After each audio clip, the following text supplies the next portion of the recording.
好，接下来我们要来看到在加勒比海这个的火药味冲天哦，是不是川普接下来要对委内瑞拉来正式开战呢？我们等一下也会来一起关心，包括了南方之矛哦，已经瞄准了马杜洛，那么美军的航母也正式的压境了。另外一方面，委内瑞拉则是急着找中俄来救援，等一下我们都会一起的来做关心。好，赶快来看到是美国跟委内瑞拉现在是不是真的已经到了一个开战的边缘呢？我们要来看到最新消息，川普他这样说，他说呢已经听取了对于美国内部的情势，并且对他们采取军事行动的这种选项的一个简报。他还跟记者说，我大概做好了决定。这句话是什么意思呢？是说要正式的对委内瑞拉来开战了吗？我们赶快来看到最新消息，同样来自于白宫内部的幕僚已经做了一个评估哦，他们针对了这个美国的总统马杜洛下台后已经有所安排了，一共是给他2个选项。第一个，他说呢会给马杜洛一个安全通道，之后呢如果拿下了委内瑞拉之后，会把马杜洛给流放到几个国家做选项，土耳其、俄罗斯、亚塞拜然或者是古巴等等的国家。第2个选项干脆呢就是以毒品罪把这个马杜洛干脆就直接给他逮捕起来。美国智库也说呢，川普他们认为他的动武几率高达超过50%。CNN 甚至说，现在呢，川普已经在考虑在地面战方面也会来做盘算了。这个开战的几率到底有多高？委员怎么看？我认为开战好像是板上钉钉了。4个原因：第一个，毒品只是表面上的理由；第2个，移民是新仇旧恨。因为刚开始他不接受委内瑞拉移民回来，第3个石油，因为委内瑞拉有全世界蕴藏量最大石油，而且它有个很大的买家叫中国，那这个就是更是仇上加仇。第4个叫做向左转，什么叫向左转？马杜罗存在的话，向左转，哥伦比亚向左转，巴西向左转，都在拉丁美洲所谓向左转，就是挑战美国的帝国主义权威。所以他要把这个向左转的气氛给打下去。这是川普4个原因中里面全部绑在一起。那他现在这么大阵仗，如果他不开打，鼻子摸一摸撤回去，你说他的政治后果是什么？对，所以他宁可打小仗或打大仗，这样也做一个区隔而已。那开战可能是势在必行了。那开战的一个战略跟战术的目标是什么？战略就是瓦解马杜罗政权，然后战术上当然要先扶持其他党派来成为委内瑞拉的新政权。那这个没有动武大概都达不到。对，这个还没办法了。这个就像中国大陆对台湾的政权一样，吃这个痛，吃那个痛。所以他可能会采取极端的手段。所以才需要一开始是要部署这么庞大的军力，否则他那边干嘛？摆摊呐？当然不是嘛。好，一方面这个开战，我们看到是不是正式的进入倒数计时？有这个马杜洛在政治上面，有这个川普在政治上面的这个军事上面的霸权考量，另一方面还有石油等等的利益。所以呢，赶快来看到美国的最新在军事上面的动作。我们等一下会请小舰长来带我们看哦，包括了说这个赫格塞斯最新说，他们已经要准备启动的是南方之矛的行动，集结大批的军力哦。这个行动被视为是本世纪最大规模的南方战区的军力汇集行动了。好，包括出现了哪一些的武器呢？美军最先进的航母福特号，还有各类型的战舰10多艘，核动力攻击潜舰，1.5万名的士兵跟10架 F-35，这个行动他说就要马上准备展开了。马杜洛当然也不是省油的灯，他找上了俄罗斯，找上了中国大陆来做帮忙。赶快来看到的是俄罗斯方面确定已经运送给委内瑞拉的，包括了它的防空飞弹2款，铠甲 S1跟它的山毛榉等等哦，强化委内瑞拉它的防空的一个战力。另一方面，大陆则是支持，不管是在反舰导弹，或者是能够侦测美军隐形战机的雷达，以及这种不同系列的陆军的一个战车等等，美军对他来说就可以有一定程度的威胁了。所以来看到的是这个美军这一次出动的航母，再加上刚刚提到的核潜舰，会不会是小题大做呢？委内瑞拉这一次有了中俄的支持，战力是否不可小觑？小舰长怎么看？其实美军什么时候开始动员？美军从7月开始动员的，那也就是我们讨论这个题目从7月开始。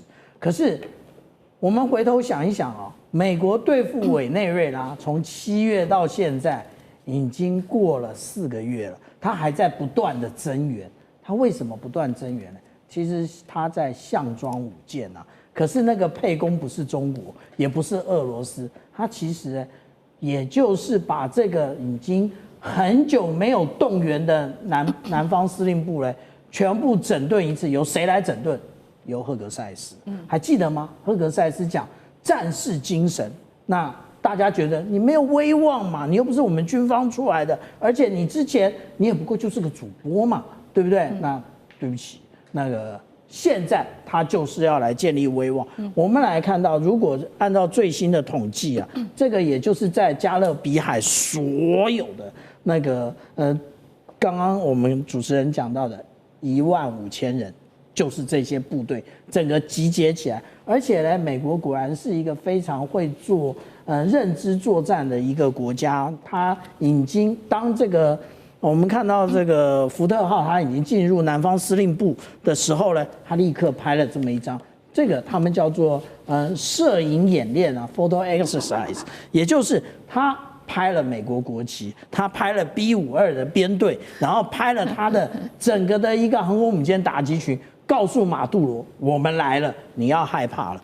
其实呢，他除了我们刚刚讲的，要为了要建立这一个那个赫格塞斯他的一个威望之外，他当然还有别的沛公啊。我们现在看到啊，这个是有关于拉丁美洲“一带一路”的参与的国家。那这些呢，他主要的也就是应对这个委内瑞拉，但是他要告诉其他的国家。你再继续听中国的话，下场也是差不多的。不过呢，其实我们上一个礼拜拿出的这张图呢，我琢磨了很久啊，也就是他发布的这一个有关于对空的一个禁制区的时候，我们仔细看啊，上一个礼拜我们特别强调，他发布到明年2026年的3月31号，他发布为什么发布那么久？如果作战，你应该发布的很快啊。对不对？不要拖那么久啊！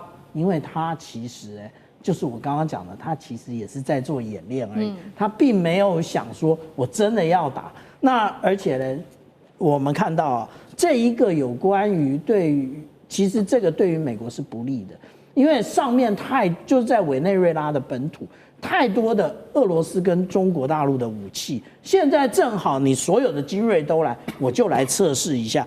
其实之前委内瑞拉就已经用中国大陆的这一个 JY-27的这种雷达侦测到 F-22的隐形战机。其实现在我们所看到的 F-35，它的有关于雷达截面积的状况，那个也就是还没有 F-22好。那这个大家一直讲那个雷达，当然拿这个雷达给大家看一下嘛。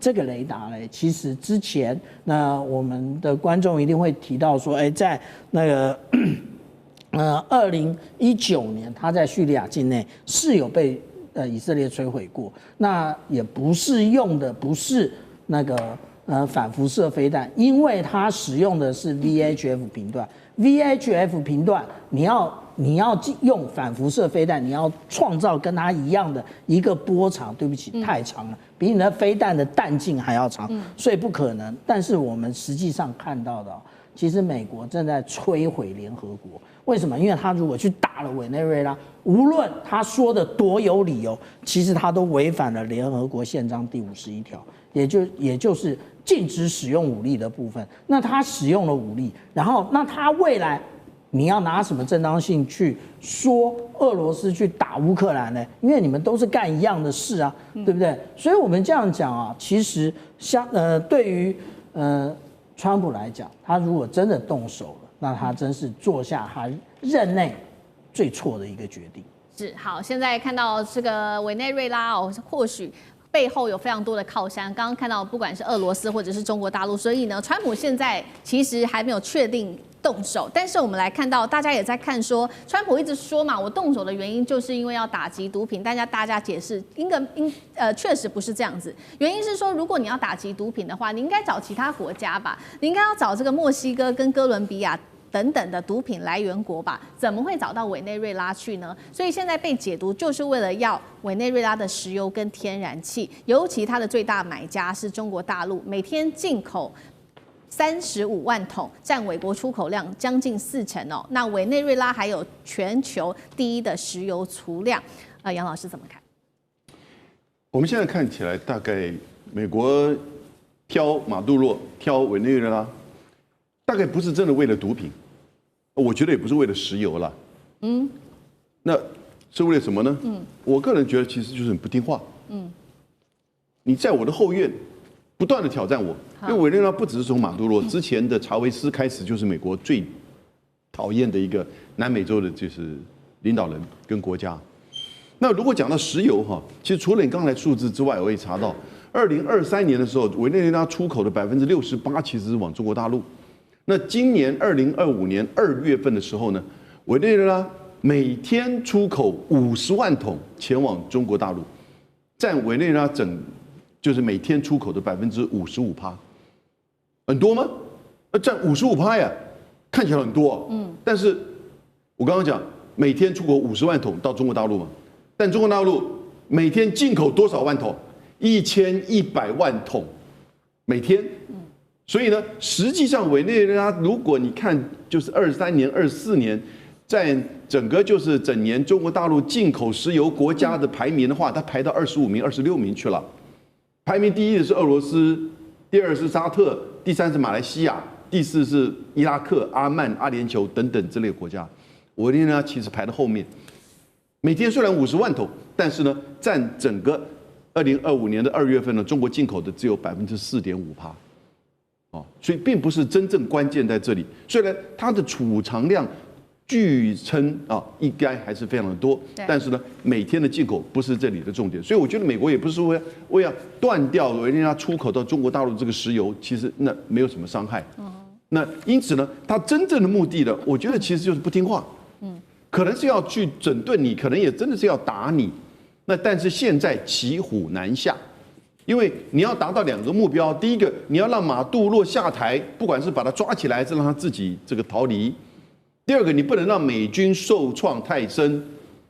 那如果任何这2个目标都无法达成，那不就是美军的威望受损吗？不，川普 OK 啦，川普无所谓，但是美国的这个整个战略跟军事，你在你自己家后门，你摆的那么久的这个姿态，连航空母舰福特号都来了，结果呢，狐假虎威、虎头蛇尾的情况之下，结果呢，没有什么用处。这个其实我觉得赫德塞斯跟川普他都会找理由下台，但是对美军的威望在别的地方呢，其实会产生很深刻的影响。因此呢，美国现在如何下台，已经变成一个骑虎难下之势了。好，谢谢杨老师。那我们休息一下，马上回来。地缘政治、内中之争、战略价值、强权崛起、小国生存，现在与未来洞悉事件走向，掌握世界脉动，全球观点尽在环球